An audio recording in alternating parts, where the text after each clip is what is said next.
নমস্কার, আরো একটি নতুন ভিডিওতে আপনাকে স্বাগত।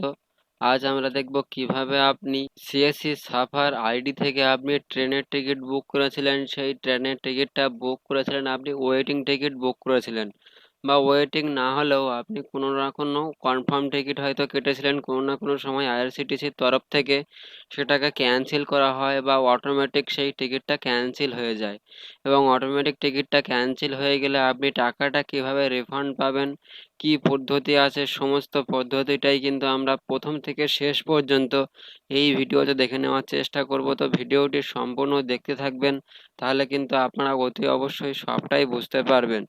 কিছু কিছু অংশ আপনারা কেটে কেটে দেখবেন না, তাহলে কিন্তু আপনারা বুঝতে পারবেন না। তো সিএসসি সাফার সিএসসির যে ট্রেন টিকিট বুক হয়, সেই ট্রেনের টিকিট আপনি বুক করার পরে কিভাবে টিকিটের টাকাটা রিফান্ড করবেন অটোমেটিক টিকিটটা ক্যান্সেল হয়ে গেলে। চলুন, ফার্স্ট আপনারা এখানে সিএসসি সার্ভার যে আইডিটা আপনাদের থাকবে, সেই ID password CSC ID password দিয়ে লগ ইন করে নেবেন। তো আমার অলরেডি লগ ইন করা আছে, আমি আপনাদেরকে দেখিয়ে দিচ্ছি।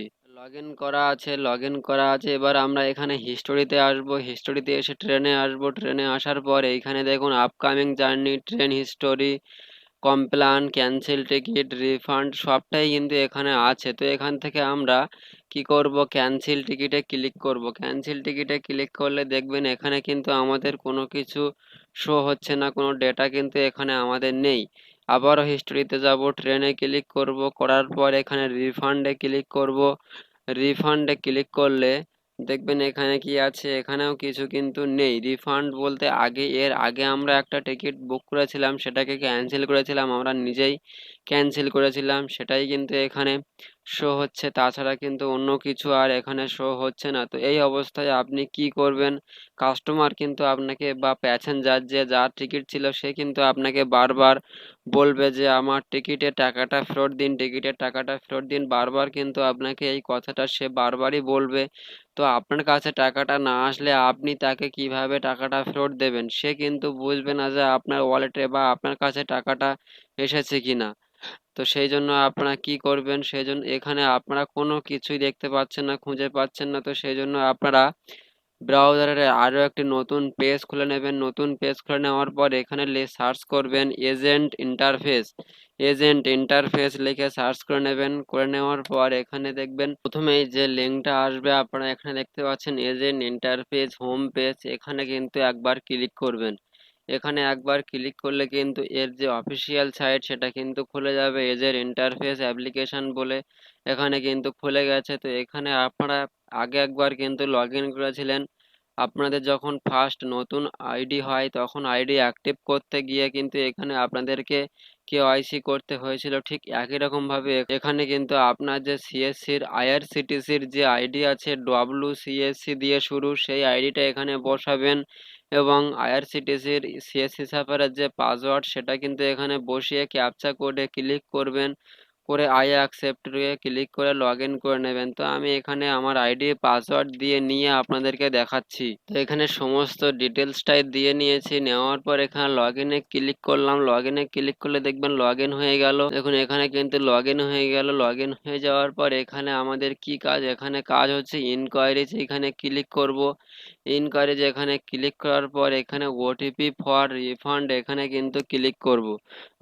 এখানে ওটিপি ফর রিফান্ডে ক্লিক করলে আপনার যে কাস্টমার বা প্যাসেঞ্জারের যে মোবাইল নাম্বার ছিল সেই মোবাইল নাম্বারে কিন্তু তার একটা ক্যান্সেলেশন আইডি পাঠানো হবে এবং পিএনআর নাম্বার তো আপনি জানেন, তা সত্ত্বেও তার মোবাইলে কিন্তু এসএমএস পাঠানো হবে। তার মোবাইলে এসএমএস পাঠানো হবে, তিনটে এসএমএস থাকবে। তার মধ্যে দুটো এসএমএস থাকবে ক্যান্সেল হয়ে গেছে তার ডিটেলস থাকবে, মেন একটা এসএমএস থাকবে, সেই এসএমএস এ থাকবে দেখবেন পিএনআর নাম্বার থাকবে, ক্যান্সেলেশন আইডি থাকবে এবং কোড থাকবে, 6 সংখ্যার একটা কোড থাকবে। সেই কোড দিয়ে কিন্তু রিফান্ড করতে হবে। ঠিক আছে, যদি আপনার ফোনে কোড না আসে এবং যদি ক্যান্সেলেশন আইডি না আসে, সেই ক্ষেত্রে আপনি ওয়েট করবেন।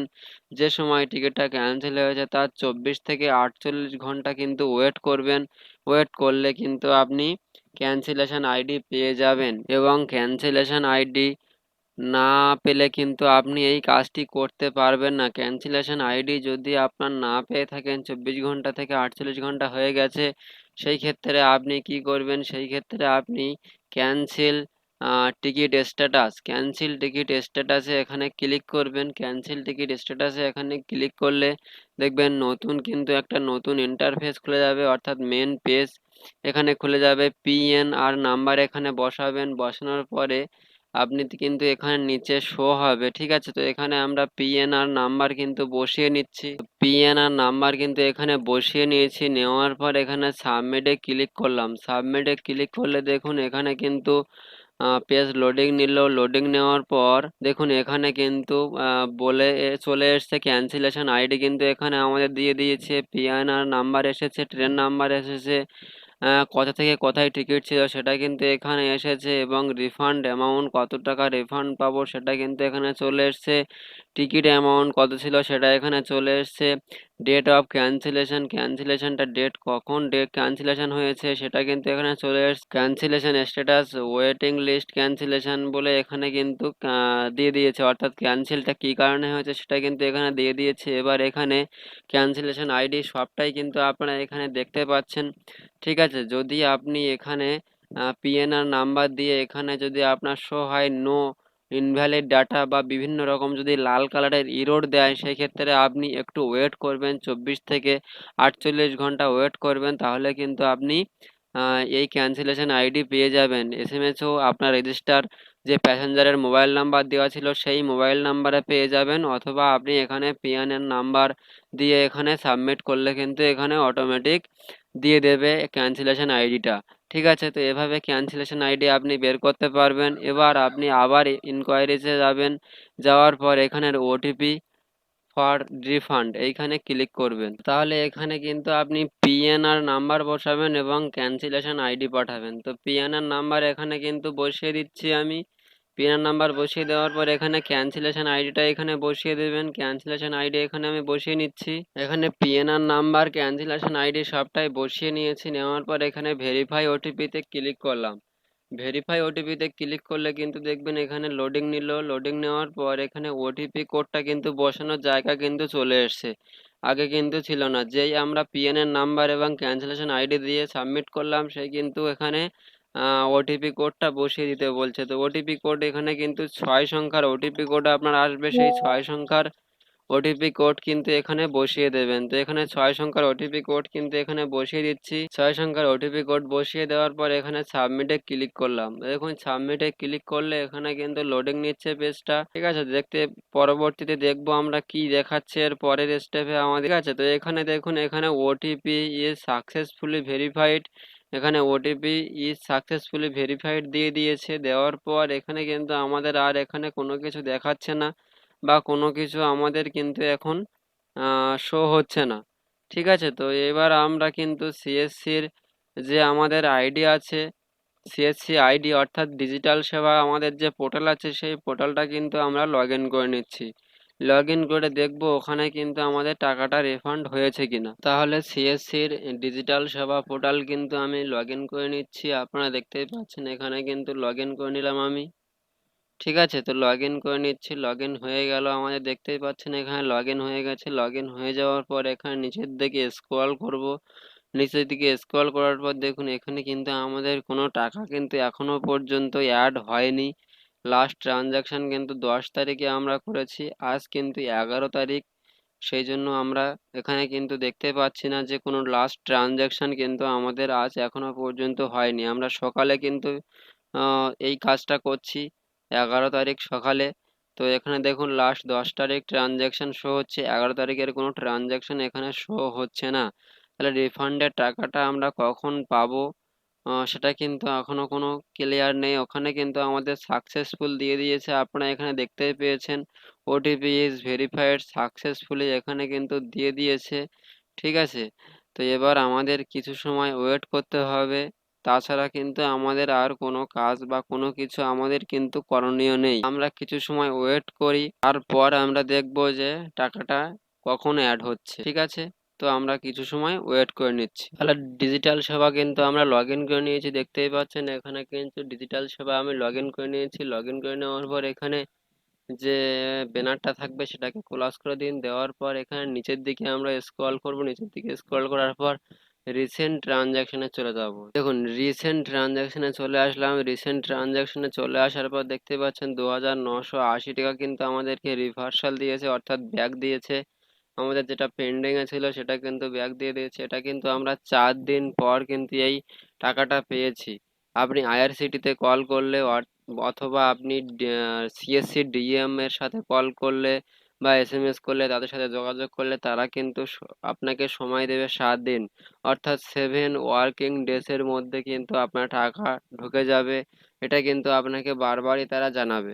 ঠিক আছে, তো সেই জন্য আপনি ওয়েট করবেন। ওয়েট করলে কিন্তু আপনার টাকাটা অটোমেটিক আপনার ওয়ালেটে ঢুকে যাবে। এবং আমার কিন্তু 4 দিন পর এই টাকাটা ঢুকেছে, আপনাদেরকে আমি দেখিয়ে দিলাম সরাসরি। তো সেই জন্য আপনারা অতি অবশ্যই একটু ওয়েট করবেন, তাহলে কিন্তু আপনাদের টাকা অটোমেটিক আপনার ওয়ালেটে চলে আসবে।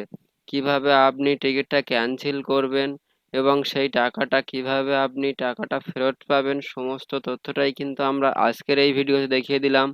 যদি এর পরেও কোথাও কোনো বুঝতে অসুবিধা হয় তাহলে অতি অবশ্যই আমাকে জানাবেন, আমি কিন্তু আপনাদেরকে সাপোর্ট করে দেব। এবং অতি অবশ্যই আমাদের টেলিগ্রামে জয়েন্ট হতে ভুলবেন না। সেখানে কিন্তু ছোট ছোট আপডেট কিন্তু সবার আগে আমরা দিয়ে থাকি, এবং ছোট ছোট কোম্পানির আপডেট বা সমস্ত কোম্পানির ছোট ছোট যতটুকু আমরা আপডেট পেয়ে থাকি, নোটিফিকেশন পেয়ে থাকি, সেগুলো কিন্তু আমরা সাথে সাথেই টেলিগ্রামের মাধ্যমে আপনাদেরকে জানিয়ে দিয়ে থাকি। সেই জন্য টেলিগ্রামে কিন্তু অতি অবশ্যই জয়েন্ট হতে ভুলবেন না। এবং আপনি যদি চাইছেন যে একটা ভালো প্যান কার্ডের আইডি নিয়ে কাজ করতে, তাহলে অতি অবশ্যই আপনি আমাদের সাথে যোগাযোগ করতে পারেন। একটি প্যান কার্ড পোর্টাল থেকে আপনি ইউটিআই প্যান কার্ড করতে পারবেন, এনএসডিএল প্যান কার্ড করতে পারবেন, প্যান কার্ড হারিয়ে গেলে প্যান ফাইন্ড করতে পারবেন, মোবাইল ডিটিএইচ রিচার্জ করতে পারবেন এবং ইন্স্যুরেন্সের কাজও করতে পারবেন। সমস্ত সার্ভিসেই কিন্তু ভালো পরিমাণে কমিশন আছে। দেখা হবে পরবর্তী নতুন কোনো আরও একটি ভিডিওতে। ততক্ষণের জন্য ভালো থাকবেন, সুস্থ থাকবেন, সদা সর্বদা কাজের মাধ্যমে থাকবেন। ধন্যবাদ।